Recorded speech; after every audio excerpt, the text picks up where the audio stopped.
Но на территория Кыргызстана обладает богатым и уникальным растительным миром.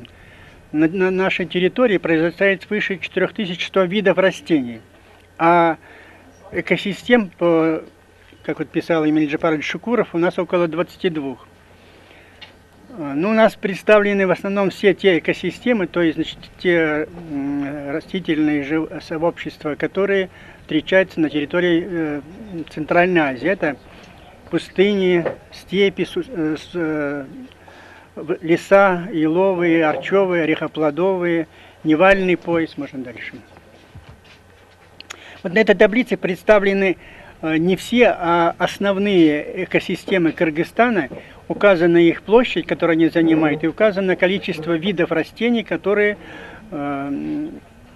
произрастают на этих экосистемах. Потому что растения являются основой экосистемы.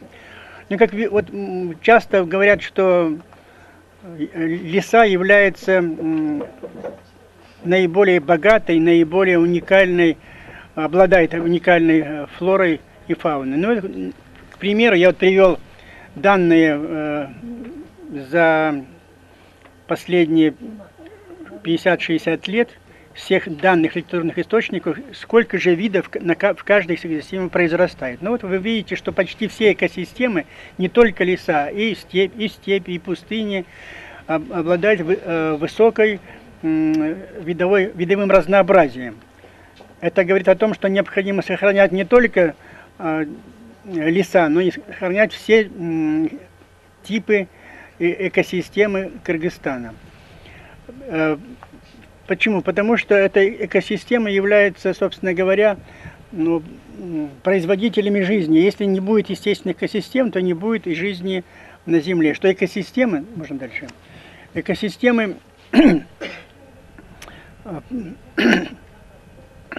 они как бы являются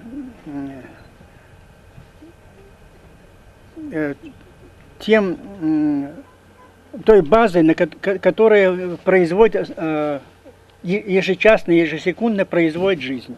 Ну, пустыни у нас в Кыргызстане не являются такой характерным типом растительности. Они занимают у нас небольшую площадь.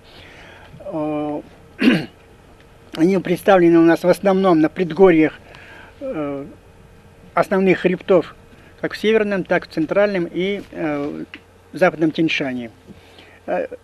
Наиболее такие характерные формации пустыни, это у нас для Северного Тянь-Шаня это полынные, на юге, в Центральном Тянь-Шане и Внутреннем Тянь-Шане солянковые, на юге полынные пустыни.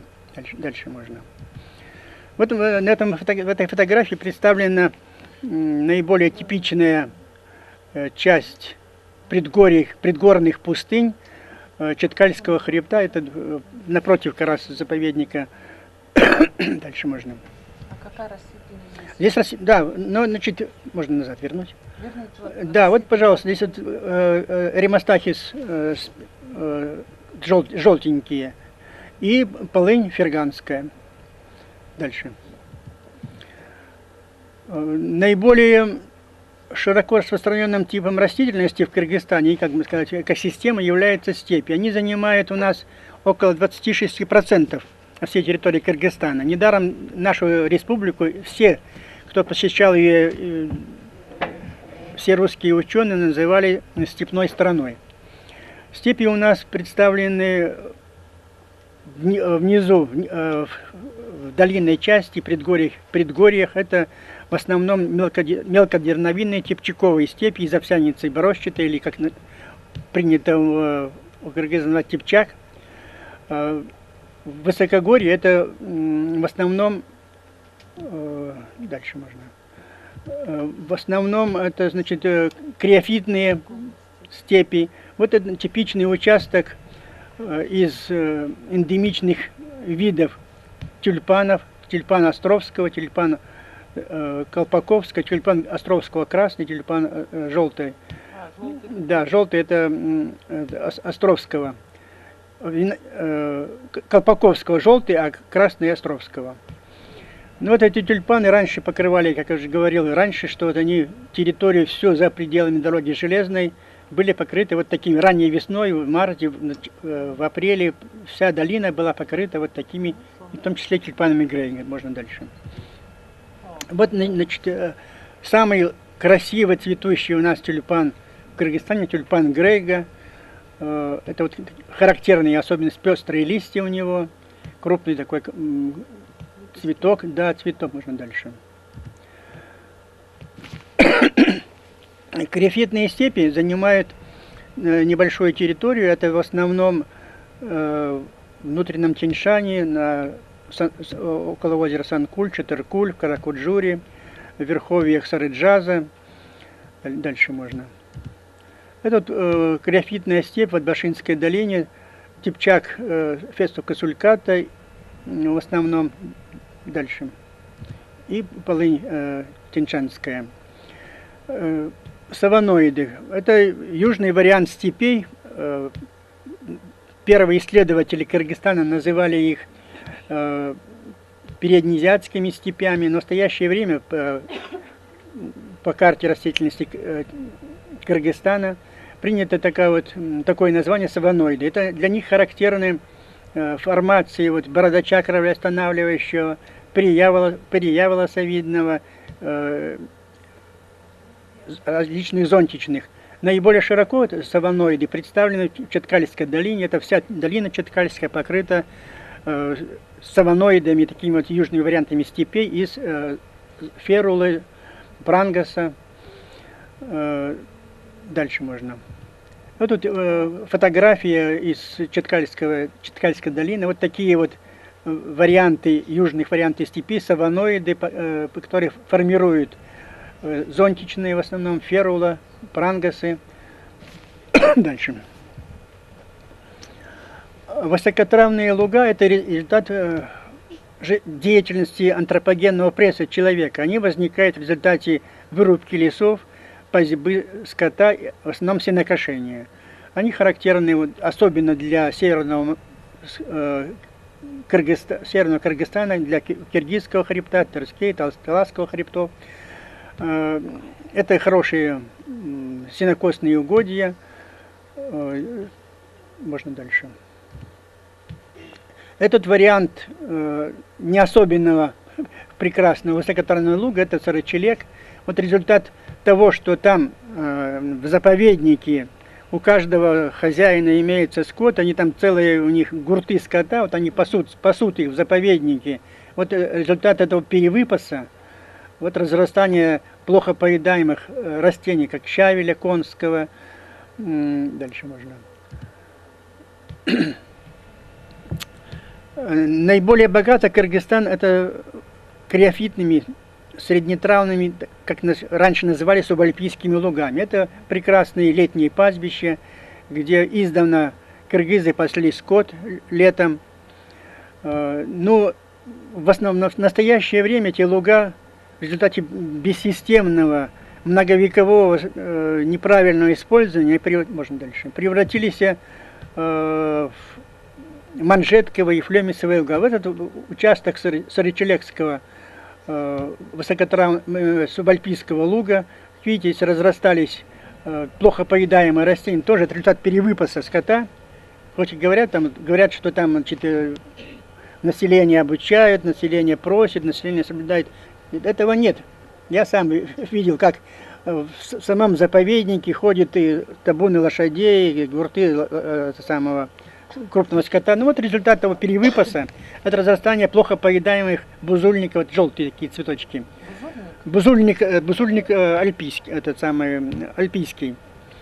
Но здесь плохо видно. Здесь белые?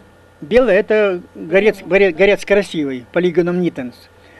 Но это скот поедается, и, между прочим, лекарственные у него корневища, дальше можно. Ой, вот это купальница, или троллиус алтаикус, или же жарки, как принято на Руси, на Алтае называть. Это характерные растения субальпийских лугов. Можно дальше.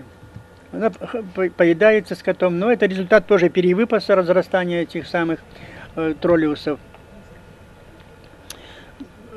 Кыргызстан обладает и богатыми низкотравными, так называемыми альпийскими лугами. Это тоже хорошее летнее пастбище, где издавна пасли скот. Но тоже в результате вот перевыпаса, неправильного использования, можно дальше, разрастаются плохо поедаемые растения, манжетка, флемис. Но это вот фталасий, астроальпийская, можно дальше. Что? Ну да, это все то, что вот вернуть, да? Да?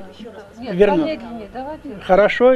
Нет, просто у нас цель была представление Красной книги. Я просто про экосистемы попросил. Заодно мы хотим вот такие узнать. Пожалуйста. Значит, Значит, какие растения? Вот, это вот здесь астроальпийская. Астроальпийская. так, Ну, еще там что? Вот, ну и там много. Вот это тоже беленький, горец альпийский. Как? Горец альпийский. Горец. Тоже же самое было, что в Альпах. Дальше можно. Дальше можно. Там чуть вернуть можно, как-то вот его чуть-чуть приподнять нельзя. Ну, хорошо. Вот еловые леса. Можно дальше так. Еловые леса. Это, значит, основные у нас леса, которые формирует ель тяньшанская или пиция шренкиана. Они занимают в основном северные экспозиции в Киргизском хребте, на Иссыкуле это Терскей, Кунгей, Латоу. Ну и встречается небольшими массивами в центральном внутреннем Тяньшане. Но в основном-то все у нас леса имеют большое водоохранное, почвозащитное. Они, как, собственно говоря, основной источник образования кислорода. Все леса имеют большое значение как водоохранные. То, что вот у нас в основном-то формируются основные реки Средней Азии, Амударья и Сырдарья, это вот то, что у нас сохранились леса, и орчевые, и еловые, орехоплодовые, и мы являемся поставщиками вот неоценимой воды для всей Средней Азии. Дальше. Ну, дальше можно. Дальше можно. Вот можжевелые леса, это вот лес на Сарычелеке, это небольшое озерко от Сарычелека на восток. Ну, можжевелые леса у нас формируют в основном 3 древовидных вида арчи. Это арча зеравшанская, наиболее теплолюбивая, арча полушаровидная и арча туркестанская, более холодостойкая, которая поднимается высоко в горы и уже там, можно дальше, формирует такие сланниковые формы. Можно дальше. И даже можно дальше. Дальше. Ну, уникальные орехоплодовые леса, почему они уникальны? Потому что наибольшая площадь во всем мире, они представлены у нас на Читкальском и Ферганском хребтах.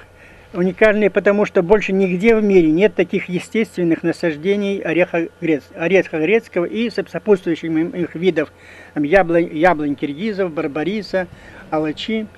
Дальше можно.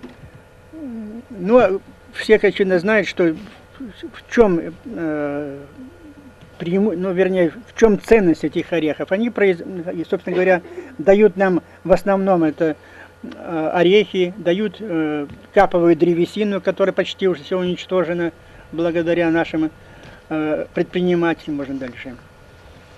Как кап, можете рассказать? Кап это, значит, собственно говоря, причина, почему образуются капы, но не только у ореха, они бывают и у березы, бывают и у других видов, в частности у вязов.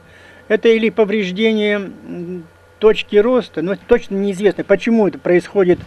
Собственно говоря, это как раковые заболевания, собственно говоря, как у человека. Наросты Да, такие, да? Нет, от разрастания тканей, непроизвольное. Но чем он ценен кап, потому что там уплотненная древесина имеет очень красивую структуру, поэтому издавна их срезали, вывозили за границу, это же на золото там стоит же ведь. Да, площадь-то небольшая. Площадь небольшая, но их хищнически уничтожали в советское время, и после, особенно сейчас, их вывозят. Там целая фирма была организована в Джалабаде, которая их уничтожала и вывозила за границу за золото. Это использовано как для фанеры, в общем, для фанеры, значит, мебели используют, да, мебели, ну, для стволов, для этих ружей, вот красивые там для ружей делали. Да, дальше. Понятно. Ну вот этот слайд, это тюльпан вверх стремящийся, занесенный в Красную книгу. Это в пойме, вернее под пологом ореха грецкого. Это Сарычелехский заповедник. Когда поднимаешься на озеро слева, вот прям под пологом ореха леса, вот такой тюльпан, очень красивый. Один из красивейших тюльпанов желтоцветущих у нас дальше. О! Анадрома в каком году снято в таком количестве? Это? Да, вот. Тюльпаны. Это недавно, это 2001, когда мы ездили, вот у нас был проект по всем заповедникам, мы ездили. Это я сам фотографировал. Это анадрома. Да, точно, без всякого сомнения. И там же точно есть такой слайд, Вот, сейчас их, в наверное, 2001 году. Нет, я думаю, тюльпаны сохранили, потому что там такого ж нет выпаса по нету. ореху. Выпас есть, они всегда же. Нет, ну я думаю, что там тюльпаны. Дальше. Это вот Колпаковского, да? Нет, это вверх стремящийся тюльпан. Так называется, Вверх, да. Ага. Тулипа, Вверх. она вверх стремящийся. Это растение встречается только в западном Тяньшане. Вот, значит, на Чаткальском хребте. Эндемик, да? Да, эндемичное краснокнижное растение. Дальше можно. Можно дальше. Так, ну, в Кыргызстане есть ряд таких редких сообществ, которые требуют... Дальше можно. Вот, например, ну, очень не особенно плохо видно, но у нас на этом хорошо.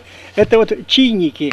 Это, собственно говоря, растение, которое широко распространено только на территории центрального Тяньшаня. В Тибете, там вот.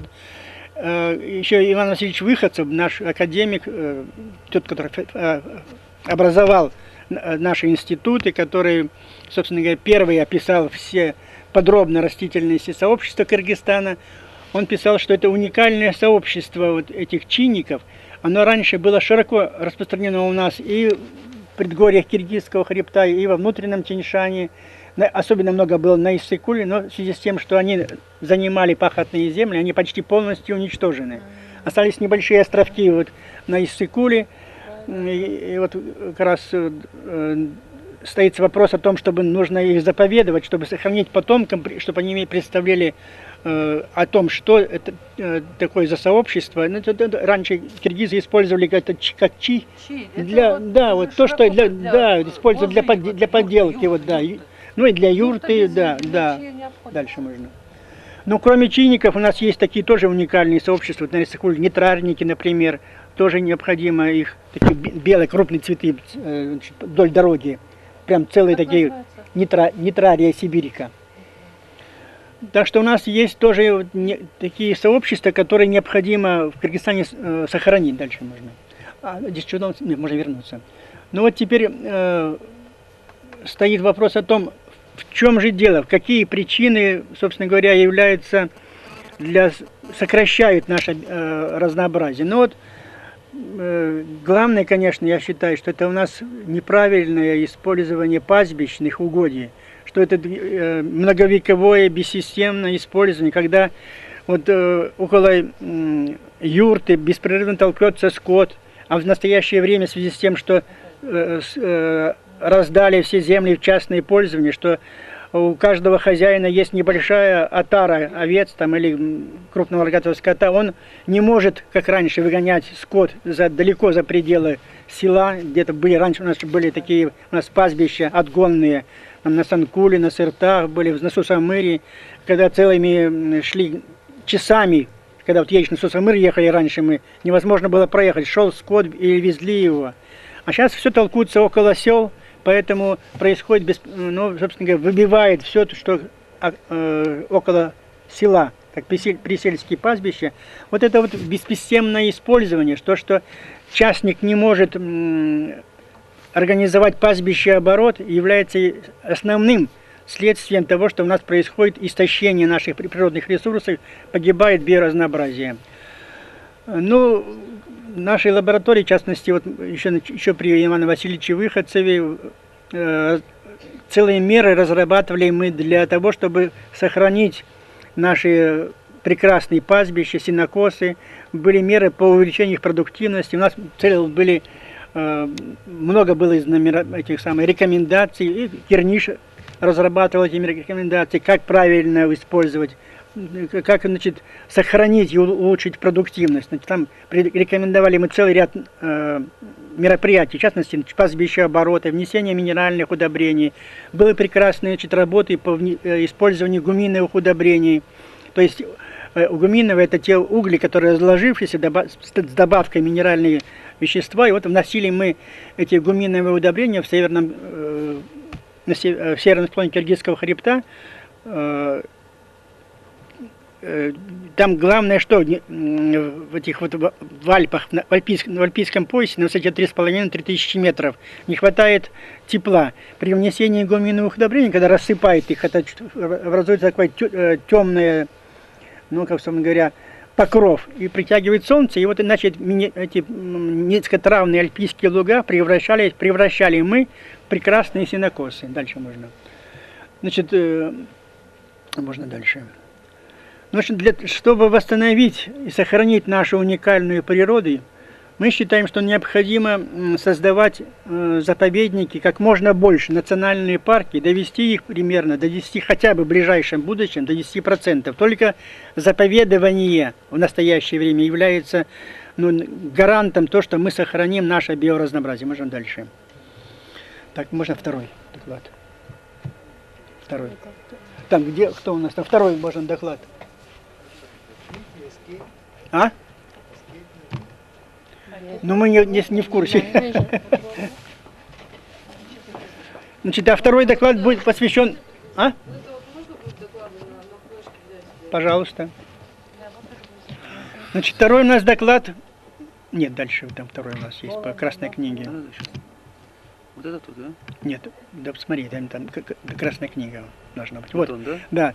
Но главное, конечно, у нас цель была презентация Красной книги, хотя она вышла в 2007, а первая там еще была в 2006, у нас еще было, первый вариант был издан. Дальше можно. Ну вот здесь это все, то, что сейчас я буду говорить, это все, значит, изложено в предисловии Красной книги. Может быть, я думаю, может быть, если у вас есть Красная книга, или кто может захочет взять на флешку, я могу это все вам дать, потому что все это вот изложено в Красной книге. Я думаю, нет смысла вот все написано повторять. Здесь смысл какой Красной книги? Показать народу, что, а может быть, это с одной стороны является, как бы сказать, издание этой вот Красной книги, с другой, что нужно уничтожать. Может, так и, если народ видит, да, он увидит, допустим, тот же тюльпан Грейга, вот, кажется, интересное растение, значит, нужно его выкопать, посадить у себя в огороде, или выкопать и продать, как часто сейчас у нас в настоящее время очень много же продают, и тюльпанов разных, и этих ирисов продают, можно дальше. Так что я думаю, может быть, дальше. Здесь вот все это изложено, то, что в введении в Красной книге есть. Я вам могу все это отдать, и можете вы себе потом использовать. Я думаю, что не стоит этого внимания. Дальше можно дальше. Я сейчас покажу просто некоторые растения, можно дальше. Дальше. Ну, там вернуться можно. Ну, здесь вот еще одну вернусь. Здесь вот как раз еще можно одну вернуться. Еще на одну. Вот, значит, здесь вот на этом слайде показана история, когда и почему возникла идея создания Красной книги. Вот здесь все изложено, вы можете сами посмотреть, убедиться, я же не буду читать все это дальше можно. Вот. Ну и здесь уже о первое издание речь идет, дальше можно. Можно дальше. О втором можно дальше. Дальше. Можно дальше. Еще дальше. Дальше можно. Дальше. Ну вот я повторяю, это тюльпан Грейга, можно дальше. Здесь вот я просто решил показать, значит, что вот для каждого вида занесенного, будь то растение или животное, в Красной книге дается вот такое описание, значит, описание морфологическое, ареалов его, дальше, значит, где он, статус его, необходимые меры по сохранению, дальше можно, дальше. Это вот как раз тот тюльпан вверх стремящийся, можно дальше. Тоже, вот, значит, тоже я просто привел пример для то, что для каждого растения в Красной книге дано. Там, причем, значит, дано у нас, почему так книгу увеличили в объеме ее? Потому что, казалось бы, там у нас было в первом издании 63 вида растений, а в этом 83. Дело все в том, что первое издание Красной книги было только на русском языке. А второе издание у нас и на киргизском, текст на киргизском, и на русском языке, и на английском еще есть. Поэтому так оно разбухло в несколько раз, дальше можно. Степан Грейгов в предыдущем, Да. в 85-м году он был, да, в Красной книге? Да, он Степан Грейгов всегда был у нас. Он был в начале сразу. Взят под охрану в 75 году. В 79 он попал в Красную книгу. То есть с самого начала Красной книги Кыргызстана он в ней значится. Ну это вот Ирис, да, Ирис, сейчас, раньше назывался Ирис, теперь Юнонна, это значит новый, Ирис или по новой самой Юнонна орхидная, Юнонна. Это растение вот как раз на северном, на северном склоне Киргизского хребта, около совхоза, я снимал около совхоза, совхоза Стрельникова, прямо около предгорья, там где вот пионерлагерь, если кто там был. Около пионерлагеря, можно дальше. Это тоже здесь описание, все это морфологии. Так, это вот слайд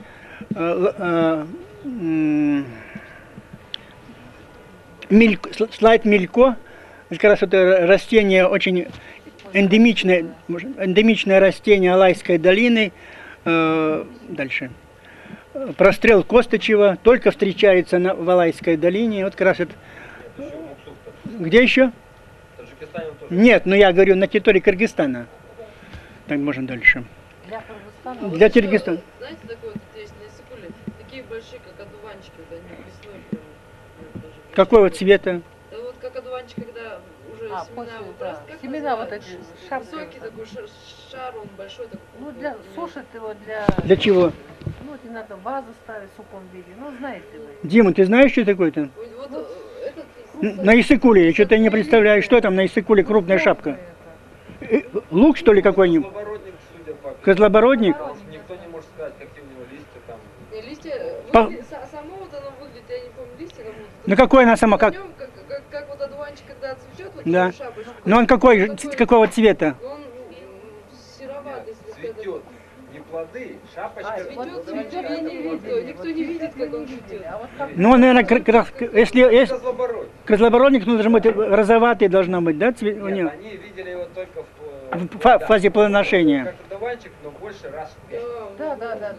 Тоже, если выдернуть, будет крылатка. Да, крылатка, да. Ну, это козлобородник. Козлобородник, да. Он не занесен? Нет. Нет. Дальше. Козлобородников видов. Но здесь вот то же самое повторяется, что необходимо, чтобы сохранить биоразнообразие у нас. Ну, дальше можно. Все, у меня все.